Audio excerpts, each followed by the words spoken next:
For reach, are you looking to customize your HubSpot CRM to perfectly fit your business needs? One of the best ways to do that is by creating custom properties. In this full 2025 guide, I'll walk you through how to create a property in HubSpot step by step, so you can organize your data exactly the way you want. By the end of this video, you'll know how to add new properties and make your CRM work smarter for you. First, let's quickly understand what a property is. In HubSpot, properties are fields used to store information about your contacts, companies, deals, tickets, or even custom objects. They can be anything from a drop-down for lead source to a text field for customer ID. Now let's create one. Log into your HubSpot account and navigate to your main dashboard. From the top right corner, click on your settings gear icon.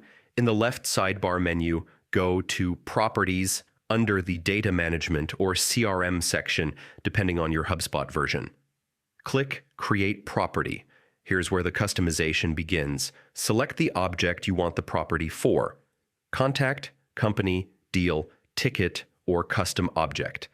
Give your property a name that's clear and easy to understand. Add an internal description so your team knows its purpose.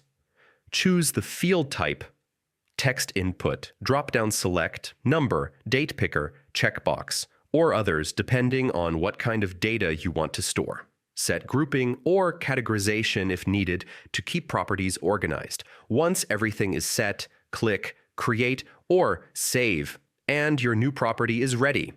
You can now use this property in your forms, workflows, lists, or even in your reporting. The best part? HubSpot allows you to edit or archive properties later if your needs change, so you're never locked in. And that's it!